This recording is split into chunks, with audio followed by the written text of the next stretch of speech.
baay'een si jaalladha. Ali Birraa kana nan jaalladha. Nama Oromiyyaa bitteekan Arab ba'aa inni baate Oromoodhaaf. Ali Birraa bakkalcha artii Afrikaa goota Oromoo yeroo maraa si jaalladha si kabajna galatoomi yaa adeeroo Dr. Ali Birraa. Shuma kam Ortodoksota kiyya fakkeertanii geessinaa qabu jecha ko beekamoo akka Itoophiyaatti yookiin akka uummata keenya sababa bal'aatti gadda guddaa keessa jira. Nama jabaa, nama Oromoof qabsaa'e, nama Oromoof dadhabee umurii isaa guutuu Oromoof hojjetee darbe Dooktara keenya kabaja Artist Ali Birraa dhabneetu jira. Sanii viidiyoo isaanii tokko tokkomee walii wajjin ilaalla. Garumaatti nafaana tura. Muuziqaa namaa kun muuziqaa Qamar Yuusuf Dr. Ali Birraatiif sirbeera. Muuziqaa baay'ee natti toledha. Saniif xiqqoorraa dhaggeeffannee gara viidiyoo itti aanutti darbina. Hakengal masaje jabesa Aisena sababaresa Aisena sababaresa Ali Birraa namooti hedduun dhaabbati hedduun namooti gurguddoon beekamtii gurguddaa qaban ichitooti biyya kana hundumtu karaa sooshaal miidiyaa karaa argatanii kamiiniyyuu gadda isaaniitti dhagahame ibsataati jiru. Namoota gadda isaanii ibsatan keessaa namoota jechoota gaggaariidhaan jechoota Alii madaaluudhaan gadda isaanii ibsatan yookiin Alii ibsan keessaa jechooti kun baay'ee natti tole. Aliin sirboota labata tarkaanfatan saniin sammuu tokkummaa Oromoo kan ijaare yoo ta'u aadaa, afaan, seenaa, sirna, soona, qabeenyaa fi miidhagina uumama Oromiyaa addunyaaf beeksisee jira. Aliin sirboota isaatiin cunqurfamtootaaf mirgaaf akka falmatan kan kakaasu, eenyummaa isaaniitiin akka boonan kan jajjabeessu. Aliin ergaa jaalalaa qabsoo fi namooma isaa afaan torbaan kan weellisee dhaloota dammaqsee fi arsoota Oromoo fi Itoophiyaatiif fakkeenya guddaa galaassi aayina fi jabooma ta'e ni jiraata. Kana malees sirboonni Alii aadaa jabaa uummata Oromoo biyyoota ambaa jiraatu biyya dhaloota isaa fi maatii isaa waliin miiraan walitti hidhanii Aliin gola onnee saba Oromoo hunda keessa bakka guddaa qaba. Dhiibbaan faana isaa yaadannoo gadi fagoo dhaloota ammaa fi dhaloota dhufu keessatti bocamee hafa. Bara baraanis ni yaadatama. Hanga sabni Oromoo jirutti soodduun yaadannoo Alii ni jiraata. Sagaleen kilooleen isaa sunis gurra addunyaatti dhangala'uu itti fufa. Jechoota miidhagoo akkasiitiin kan Alii Birraa ibsee gadda isaa ibsatee Oromoo Federaalistii Koongireesiidha. Kaafaa'oo jechuudha. Addala Gammachuus akka jechuun gadda isaa ibsataa ture. Umurii isaa waggaa 14tti himatamaa siyaasaa ta'ee namni saba isaatiif hidhame kan hin beekun umurii kiyyaatti Alii Birraa nama waggaa 14 ta'ee waan Oromoo kana lallabuudhaaf fara Jibuutii ce'anii nugusarratti uummata kaasaa jiru jedhanii namni himatame Ali Birraa waggaa 14tti. Bitallee seenaa kana reefan dhagaa waggaa 14tti siyaasaan hidhamuu yaadaniitu mootummaa irratti uummata kakaasaa jira jedhamee uummata kanaaf umurii 14tti hidhamuu jechuun. Ali Birraan amma beekame kana caalaa beekamuu ta'a eegaluullee dhumnee biyyee seenne jeetii yaadaan. የፈጠራ ችሎታው እያንዳንዱ ዜማዎቹ ግጥሞቹ የሙዚቃው አሬንጅመንት ከምንም ሌላ ሙዚቃ ጋር አይገናኝም። Aliin ba'aa inni baate Oromoodhaaf waan inni keessa darbe garuu rufatti nafne bakka ga'uu qabu san ija isaatiin arge amma ta'e. Dooktara Alii Birraan uummata Oromoof wanta hin taane hin qabu. Umurii ijoollummaa irraa keetii akka inni uummata Oromoof ba'aa guddaa baatee wal'aansoo meeqa argeeti kan inni har'a gahee afaan keenya akka dubbatamu goone gahee guddaa namoota taphatan akka Alii Birraati.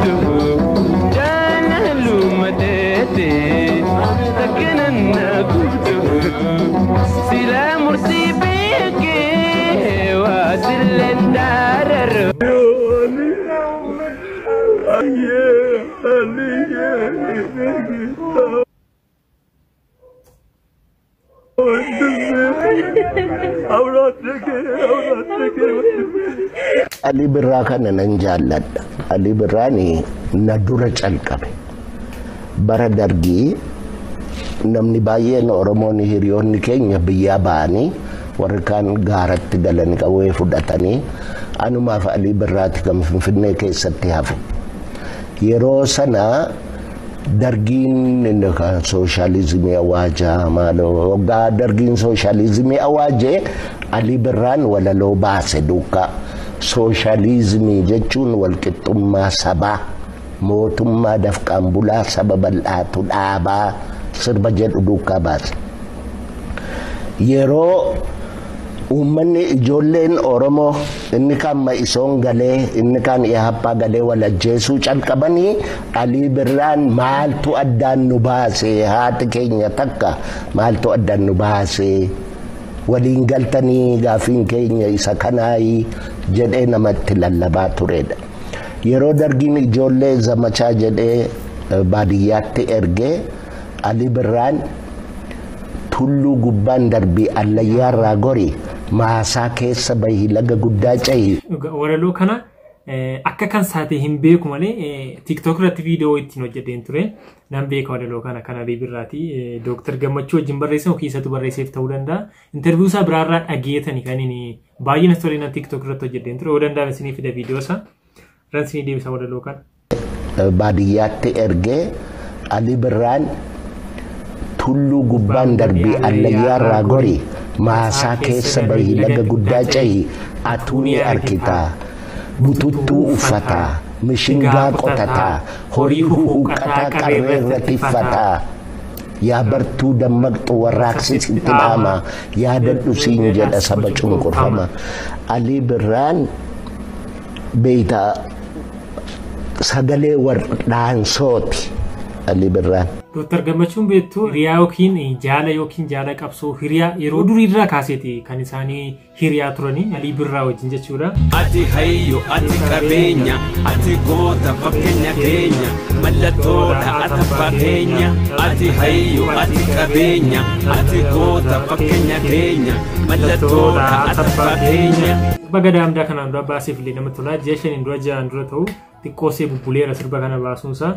Tulubbuun jiru baasuusaa baay'ee namatti tola. Sirba baay'ee namatti tola kunillee ergaa guddaa dhaamsa guddaa qaba.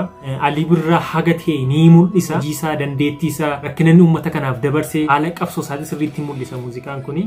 Gooti Haacaaluu Hundeessaallee yeroo lubbuun jiru Alii Birraa baay'ee jaallataa baay'ee faarsaa ture baay'ee kabajaa ture baay'ee galateeffachaa ture kun viidiyoo Haacaaluu duriiti. Alii Birraa hojii kee kana kan itti dheebotte kan itti beelofte kan itti balaaleffatamte kan itti biyyaa baate har'a garuu jabaa dirqama jaalatu akka jedhan san hojii keetiin ummata bal'aa amansiiste kanaan si gahuu isaatti namoota sii gammadan keessaa isa tokko baga siin ga'ee baay'een si jaaladha baay'een si kabaja mul'atteen nu mul'iste jireenya bara baraan si hawwan jedhe. Viidiyoon kun baay'ee na ajaa'ibe maaliif yeroo baay'ee namooti keenya itti namni lubbuun jiru waliin jeesnu itti namni lubbuun jiru kan hojjette san hojjettenne kabaja waliif ilaannu waliin galateeffannu aadaan akkasii badaanu keessan jiru sanii fi itti lubbuun jiranii wal jajuu hojii walii mul'isu wal galateeffachuu galatoomi teenkii kana goote waliin jechuunillee waa tokko kana keessatti miti hawaasuma keessatti iyyuu waan gaariidha waan akkasii kuni. በስንት ዓመት ነው ሙዚቃ ጀመርከው ማለት? 14 በ14 ዓመት። yes ለእናትና ለአባት አንድ ልጅ ነህ? አይ ለእናቴ አንድ አይደለም ብዙ ነኝ ማለት ሌሎች እህቶች አሉኝ በአባቴ ግን ብቸኛ ነኝ። አንድ ልጅ ነህ? እኔ አንድ ነኝ ያው ብዙ አይደለም። አረብኛ ተማርክ በልጅነት?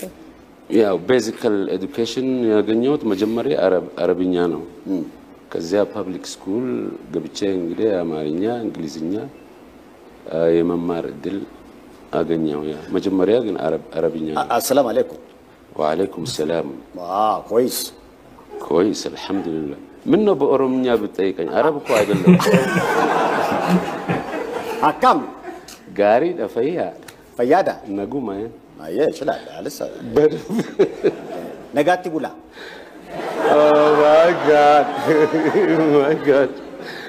ብተው ይሻላል። ገና አላደርንም እኮ ገና ደህና ደሩ።